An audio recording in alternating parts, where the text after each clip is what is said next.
और एसटीएफ की टीम इस वक्त मुरैना पहुंची है, जहां पर सीएम योगी को धमकी मामले की जांच ये एसटीएफ करेगी। दरअसल एक शख्स ने फोन पर सीएम योगी को धमकी दी थी और धमकी देने वाले शख्स को अब गिरफ्तार कर लिया गया है। खुफिया विभाग के अधिकारियों के पास ये कॉल आया था। आरोपी शख्स ने यूपी एसटीएफ ने 10 घंटे की पूछताछ आरोपी शख्स से की है और आपको ये जो तस्वीरें हम दिखा रहे हैं, तस्वीरों में दिखाई दे रहा शख्स ही बताया जा रहा है कि आरोपी है और इसी ने योगी आदित्यनाथ के संबंध में धमकी भरा फोन किया था।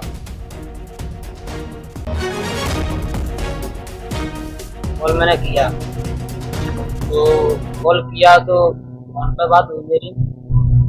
मैंने कहाँ से बोल रहे हो कि हम यूपी से बोल रहे हैं, हमें योगी जी से बात हो जाएंगी कि योगी जी से तो बात नहीं होगी, पर हम योगी जी के यहाँ से ही बोल रहे हैं। तो मैंने कहा मैं योगी जी को मैं मानना चाहता हूँ। मैंने कहा किस लिए? मैं डॉन बनना चाहता हूँ। अच्छी बात हुई थी मेरी। क्या काम डॉन है? सर हम खेतीबाड़ी करते हैं। इसलिए बोला था क्या डॉन बनना है तुम्हें? नहीं डॉन क्यों बनना चाहते? सर वैसे ही कह दी मैंने। तो ये जो शख्स है जो मीडिया के सामने ब्रीफ कर रहा है कि उसने ऐसा क्यों किया, उसके पीछे की वजह भी वो बता रहा है। अमित हमारे सहयोगी इस वक्त हमारे साथ जुड़ गए, बात करेंगे उनसे। अमित, डॉन बनने की ख्वाहिश पूरी हो गई इस शख्स की?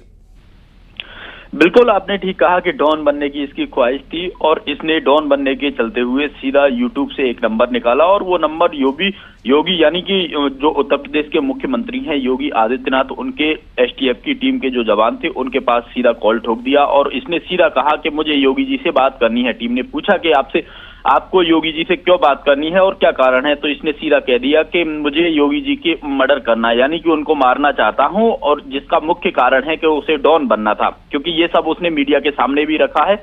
उसी के बाद से जो उत्तर प्रदेश लखनऊ से 2 टीमें एसटीएफ की टीमें आई थी और उन्होंने लगातार सिविल लाइन थाना क्षेत्र में पहुंच करके जो हासई मेवदा गांव है, जहां का जो युवक बताया जा रहा है सुनील गुर्जर, उसने जो धमकी दी थी उसके बाद से ही उसकी तलाश कर रही थी। लेकिन जैसे ही वो पुलिस की गिरफ्त में चढ़ गया तो पुलिस ने 10 घंटे तक सिविल लाइन थाने के अंदर पूछताछ की है। उसके बाद यह स्पष्ट हुआ है कि वो कृषि का कार्य करता है, लेकिन उसने यूट्यूब से नंबर निकाला और तमाम जो गैंगें देखी जा रही हैं, क्योंकि सोशल मीडिया से लेकर के अन्य प्लेटफॉर्मों पर देखी जाती है, चाहे तो लॉरेंस बिश्नोई गैंग हो, ऐसी गैंगों को देखते हुए उसने भी यूट्यूब से नंबर निकाला और सीधा योगी आदित्यनाथ की सेक्रेटरी को और उनकी एसटीएफ की टीम को धमकी दे दी और सीधा कह दिया कि मैं योगी आदित्यनाथ जी की हत्या करना चाहता हूं, उसके बाद डॉन बन जाएगा। तो उसे ये अंदाजा नहीं था कि मैं किसके बारे में क्या बोल रहा हूं और सीधा उसके बाद उस पर जब कार्रवाई हुई है तो अब देखा गया है कि जो उत्तर प्रदेश की एसटीएफ की टीम है वो पूछताछ अभी भी कर रही है, लेकिन